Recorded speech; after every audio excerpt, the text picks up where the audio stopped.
Bueno, vamos a encarar ahora la tercera parte, que es un estudio de caso que espero les resulte de interés. Vamos a compartir pantalla.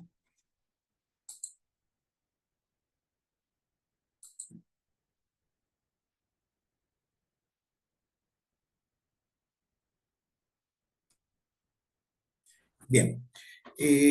Como dice acá, se trata de un proyecto ejecutivo que estuve dirigiendo hasta hace muy recientemente, hace un año y medio atrás, de un sistema de defensa ante inundaciones de una zona del valle de inundación del río Paraná.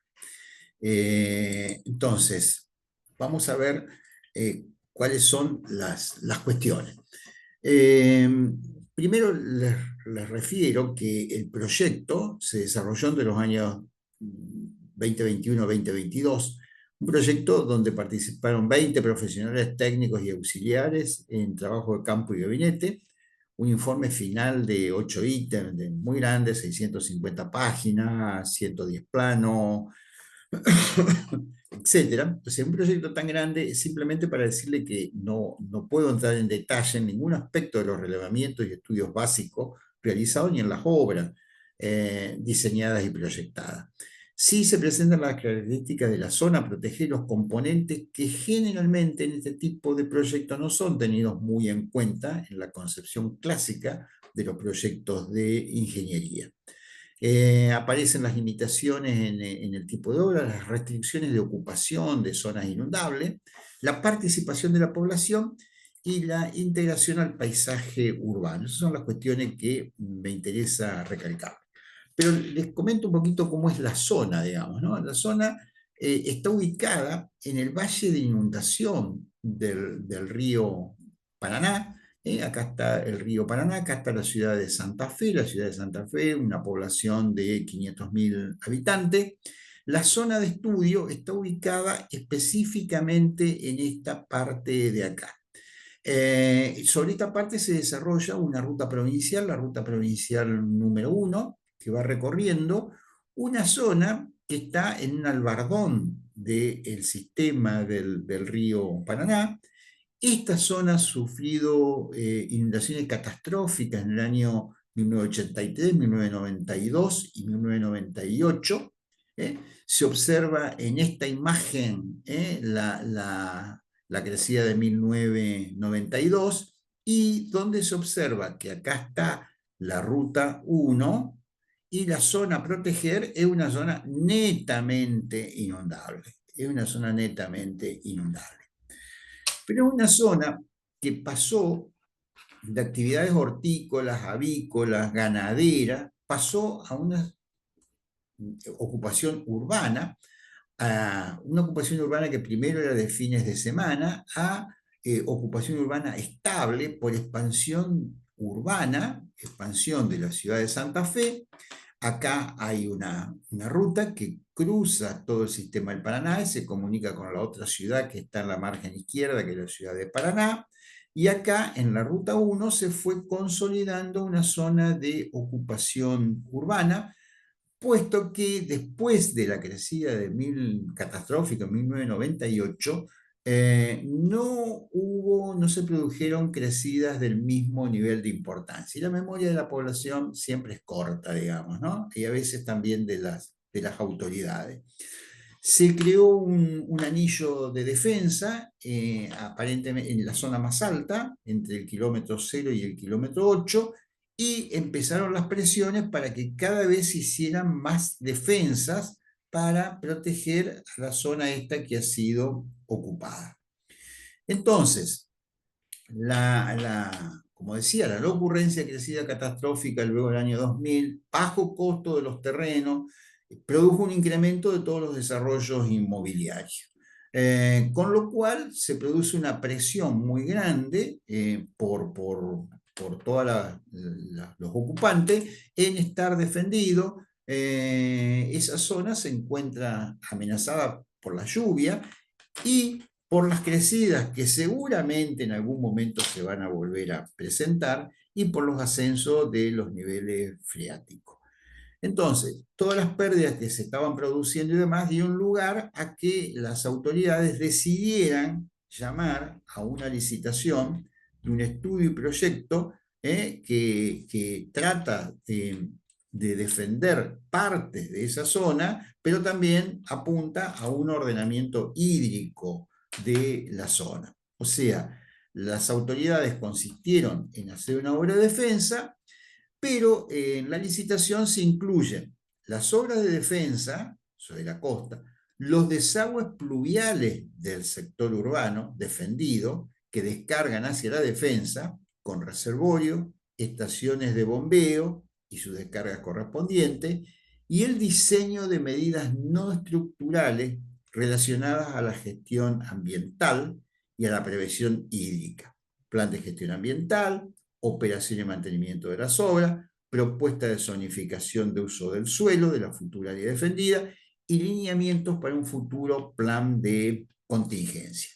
Proyecto este que les decía, estuve dirigiendo y en la cual, por ejemplo, el ingeniero Marcelo Gaviño participó muy activamente en toda la cuestión referida a la parte ambiental, la parte de evaluación y en la parte de participación de la población. Así que él después le puede entrar más en detalle en otras cuestiones. Bien, se establecieron determinadas cuestiones. Dijeron, bueno, vamos a defender, pero vamos a establecer determinadas cuestiones. Se van a defender solamente áreas que estén por encima de la cota 15 del Instituto Geográfico Nacional. Ya vamos a ver qué significa esa cota 15. Se estableció que la altura de la defensa no deben superar los 2 metros. Esto por una cuestión de riesgo, por una cuestión estructural y para no hacer murallones que directamente son incompatibles con el paisaje urbano. Hay que tener en cuenta las normativas de zonificación. Hay una ley 11.730, que es la ley de ocupación de zonas inundables, y se establece que hay que llegar a un nivel de protección de cota 17,50. Si lo comparamos con los 15 metros y esta altura de 2 metros, están faltando 50 centímetros, que se prevé un murete de longitud de hormigón armado sobre el coronamiento del orden de los 50 centímetros de altura. Se determinarán áreas necesarias para reservorio y estaciones de bombeo, posibilidad de construcción de costillas en calles transversales. Esas costillas significan que si yo hago una defensa de una determinada longitud, tengo que tener cierres parciales intermedios para evitar que una falla en algún sector de la defensa inunde toda la zona, por lo menos que esté sectorizada. Y que, si de acuerdo al reglamento social fuera necesario proteger sectores que estén por debajo de la cota IGN, se debe plantear una alternativa mínima que debe ser compatibilizada con el comitente del trabajo, que era la Secretaría de Recursos Hídricos de la provincia. Bien, si yo observo la zona que estaba a proteger, es una zona del orden de 9 kilómetros de longitud. La zona a estudiar era más amplia, la zona a estudiar, la zona del proyecto, una superficie de 950 hectáreas, y lo que se ve acá en este amarillo era la cota 15. Quiere decir que en la cota 15, por ejemplo, estaba todo este emprendimiento que quedaba por fuera de la cota 15, pero este emprendimiento había sido sobreelevado. Entonces ahí la primera cuestión. El terreno natural estaba por debajo de la cota 15, pero ya la urbanización lo había sobreelevado. Y hay otras zonas que estaban planteados loteos que estaban por debajo de esa cota. Acá tenemos el curso de agua y todo esto es zona inundable. Entonces, prosiguiendo con esto, la ley 11.730 establecía un área 1 que no puede ser ocupada directamente, un área 2 que es un área que va hasta la zona de afectación de recurrencia 25 años para las crecidas, y un área 3 que está comprendida entre la línea de afectación de 25 años de recurrencia y 100 años de recurrencia, o sea, zona con riesgo de inundación. Bien, la mayor parte de la zona de estudio, que era con cotas que había que proteger con cotas superiores a 15 metros, se encontraba en el área 2. Y solo una superficie menor se encuentra en el área 3. Es decir, la zona a proteger es una zona que tiene riesgo de inundación del orden de los 25 años de recurrencia. Pero se tomó la decisión, porque ya estaba ocupada, de darle protección. En el área 2 están prohibidos los usos que entorpezcan el escurrimiento, y como restricción se establece que para todo tipo de construcción de uso ambiental y permanente o temporal había que establecer un umbral mínimo de piso compatible con recurrencia 100 años. O sea que las ocupaciones que se hacen allí tienen que ser sobreelevadas a cota correspondiente de recurrencia de 100 años.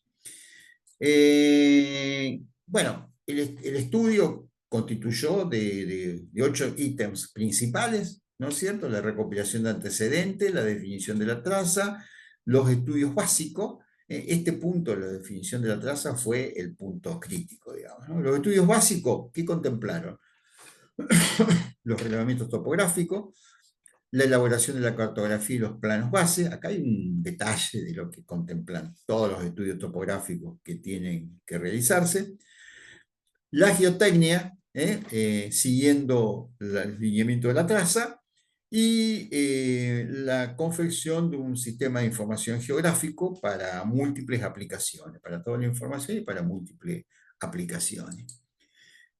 Los estudios hidrológicos y hidráulicos incluyeron el análisis de los usos del suelo, de la zona de estudio, la determinación de impermeabilidad actual y futura cuando sean ocupados, la consideración de las líneas de riesgo hídrico, que por suerte ya estaban elaboradas en un estudio anterior del Instituto Nacional del Agua en la zona, la adopción de las tormentas de diseño para los drenajes urbanos drenaje urbano y rurales de la zona defendida, la determinación de la dinámica hídrica y de determinación de su cuenca para las estaciones de bombeo, y bueno, toda la modelación hidrológica se hizo con el modelo SWIM.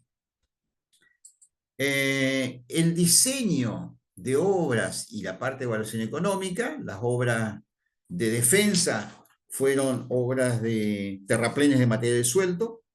El método de construcción fue refulado fundamentalmente, se dispone de buenos yacimientos de suelos arenosos, ¿no es cierto? Protegidos con suelo cohesivo, cubiertos con pasto hasta una altura máxima y rematado con un murete de hormigón armado. Las obras de drenaje interna fueron el diseño y dimensionamiento de todos los canales colectores. Las estaciones de bombeo incluyó el diseño de los cálculos hidráulicos y la elaboración de los pliegos para todo el equipamiento electromecánico, infraestructura de alimentación eléctrica y demás. Incluyó los cálculos estructurales de las obras, los métodos constructivos, cómputo, presupuesto y cronogramas de obra, evaluación económica de la obra y la documentación del proyecto para licitación. O sea, se llegaba a un nivel de proyecto ejecutivo, listo para ser llamado a licitación.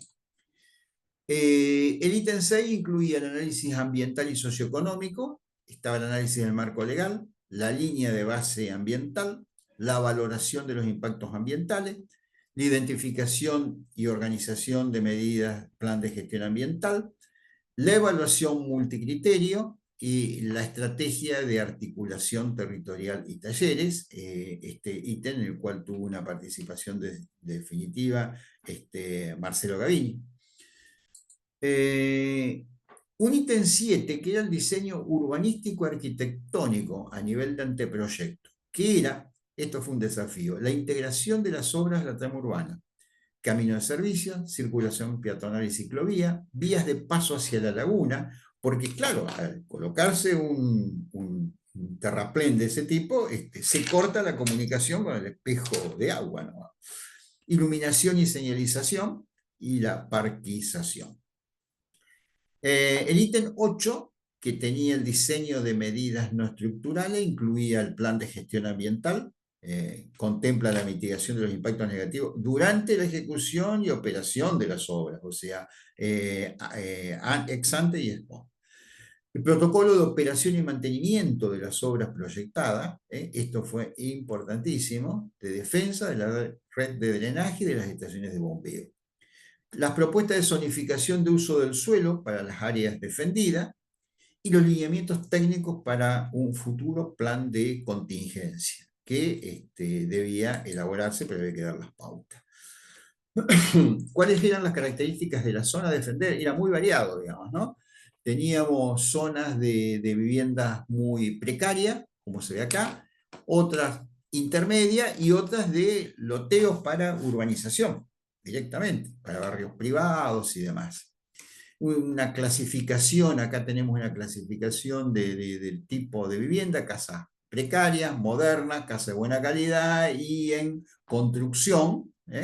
La superficie media por vivienda, ven que son todas viviendas más bien de baja superficie en cuanto a su unidad. Pero también en la zona había, vamos a volver, porque en la zona también había zonas que estaban ocupadas con aprovechamientos hortícola, frutilla, ganadería, digamos que había que tener en cuenta que no iban a ser erradicadas tampoco, ¿no es cierto? O sea que había que contemplar tanto una como las otras. Bueno, fue fundamental la participación ciudadana en el desarrollo del proyecto. Se hizo un primer taller donde se dio a conocer el proyecto, se identificaron los actores estratégicos que iban a intervenir, asociaciones, las personas relevantes, los referentes de la zona. Eso es muy importante, tener en cuenta esas personas a las cuales son referentes de la zona. Y las principales, inclusive fíjense ustedes, están todos con tapabocas, con barbijo, que llamamos, porque estábamos todavía en época de pandemia, 2021. Bueno, las principales inquietudes fueron el acceso a la información relativa al proyecto, o sea, la gente quería saber cómo accedían a informarse del proyecto. La seguridad estructural y mantenimiento de las obras de defensa, por experiencia que tiene la gente de la zona, saben que es fundamental el tema de que las defensas sean seguras y que estén mantenidas. Les preocupaba la existencia de sectores de cría de ganado y manejo de hacienda. Les preocupaba la condición de dominio de los terrenos que afectaría la traza. La traza iba a pasar que por terrenos particulares, por terrenos públicos. El sistema constructivo que se iba a utilizar, cómo se iban a cuidar las estaciones de bombeo, porque hay experiencias en otras zonas que ya están protegidas y demás, de el no mantenimiento de las estaciones de bombeo. La regulación de la ocupación del territorio, o sea, que no sea una ocupación restricta del territorio. Todas las inquietudes que presentaron específicamente las personas que participaban en este primer taller. Bueno, posteriormente eso y con el avance del proyecto, no entro en detalle en lo que es toda la ingeniería del proyecto, un segundo taller donde fue analizar y opinar sobre la traza de la defensa propuesta, digamos, ¿no? Y en ese segundo taller las síntesis principales fueron que había coincidente en la traza envolvente, era una mejor alternativa. Se proponían costillas que decíamos para dividir la zona protegida en en 3 sectores determinados. Se proponía formar consorcio o una agencia con los usuarios de la defensa. Se proponía los reservorios que iban a utilizarse que fueran dragados para que tuvieran agua en forma permanente y de esa forma evitar que fueran intrusados, ocupados. Pedían preservar los lugares naturales, bosques, las lagunas existentes, preservar la fauna. Respetar los cruces de ganado, bajada de lancha y monitorear los avances y facilidades, o sea que teníamos que prever los cruces de la obra de defensa sin alterar la seguridad de la defensa.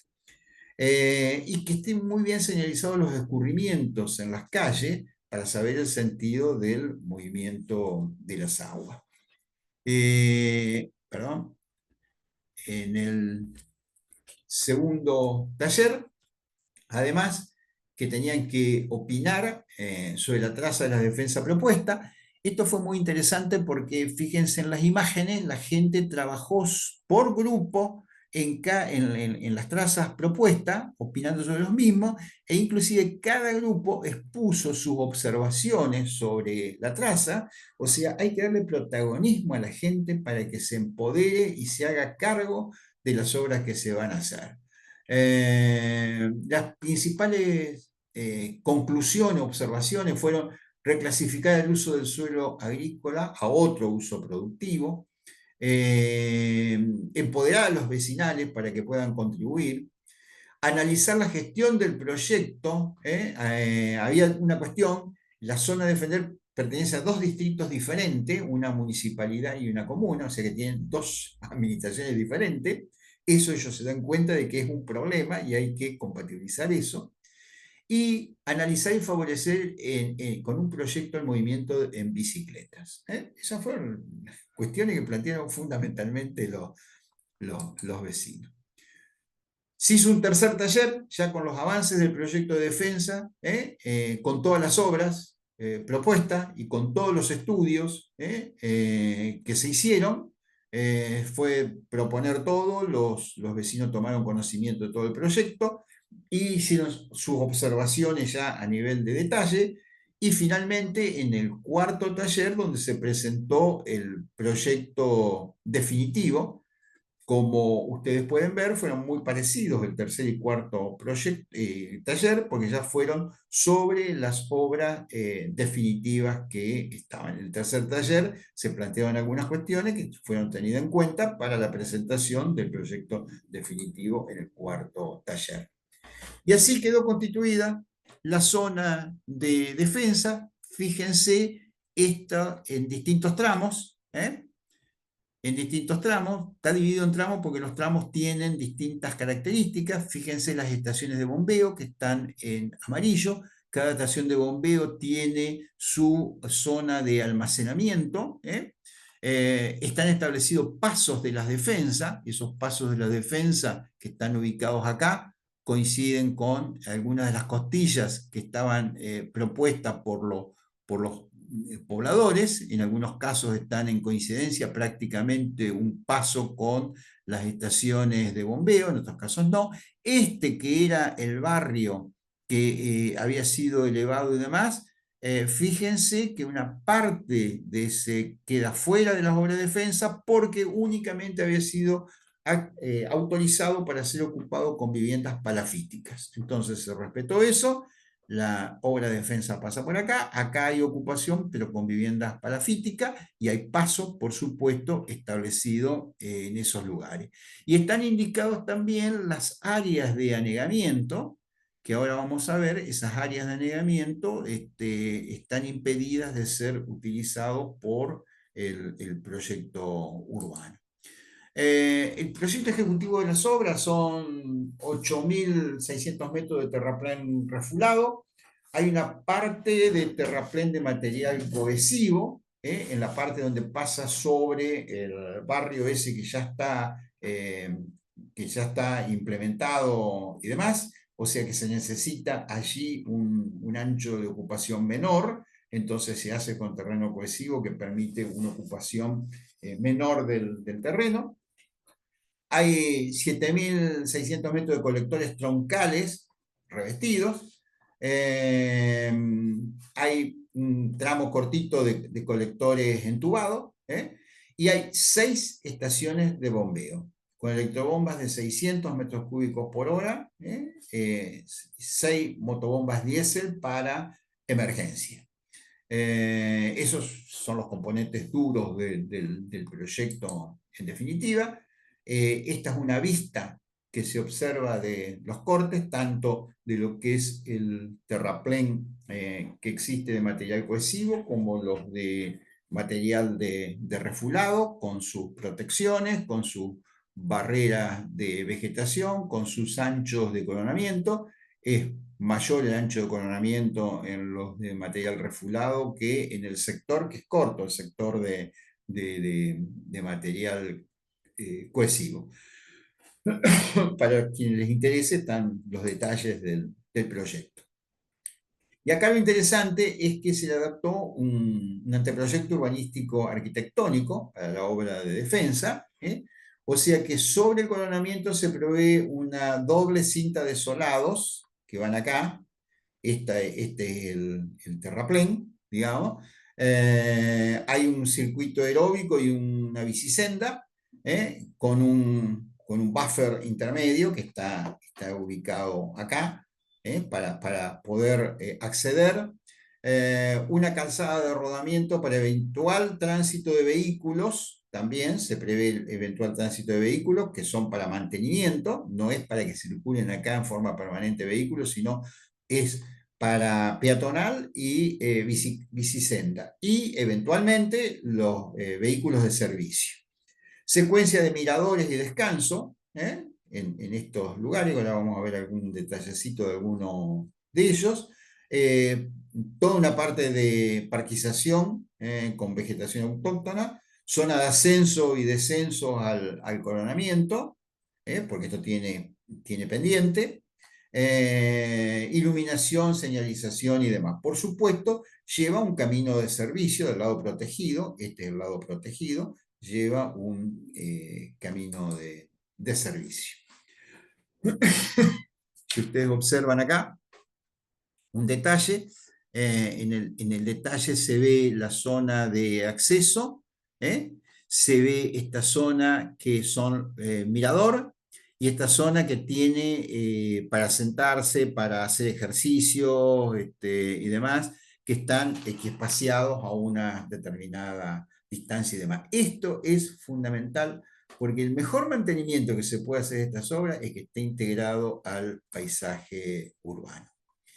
Y hubo un diseño de medidas no estructurales, con el plan de gestión ambiental, las recomendaciones para minimizar los impactos negativos en la zona de proyecto, el protocolo de operación y mantenimiento de las obras, una guía para implementar los procedimientos e instrumentos de monitoreo, supervisión y operación de cada uno de los componentes del proyecto ejecutivo, de la estación de bombeo, de los canales, de la defensa, etcétera, con la periodicidad con la que tiene que hacerse y con las actividades que hay que hacerse. Eso está establecido en el protocolo de operación y mantenimiento. Una propuesta de zonificación para las zonas defendidas, ahora vamos a ver un planito, y los lineamientos técnicos para futuros planes de contingencia. O sea, el plan de contingencia tiene que ser establecido luego que esté ya establecida la obra, pero están las recomendaciones de qué tienen que contemplar esos planes de contingencia. eh, y lo que decía, las restricciones de las áreas defendidas del proyecto. Bueno, las áreas de reservorio de las estaciones de bombeo, que están indicadas acá con este azul oscuro, es prohibición absoluta de ocupación. Debe ser expresamente preservada a través de la expropiación o de restricción administrativa. O sea, restricción administrativa significa también una normativa que impida que haya cualquier tipo de ocupación. Y se paga al propietario, por supuesto, por estas cuestiones. Áreas definidas como, como anegables, son áreas no edificables. No pueden ser drenadas ni rellenadas, porque alguien dice, pero esta es una zona baja negable, la relleno. No, no, cumplen una función de almacenamiento transitorio con determinados niveles de lluvia. Y áreas de bosques nativos y arboladas de interés de conservación que están protegidas por leyes provinciales y nacionales. O sea que la zona tiene una zonificación de ocupación. Bien, eso es muy resumidamente las características del proyecto, que se ha llamado a licitación por cuestiones económicas. Se ha postergado la adjudicación de las obras, pero la intención es, en cuanto se mejoran las condiciones económicas de la provincia y del país, llevarlas adelante. Yo quedo a disposición. Muchas gracias por vuestra atención.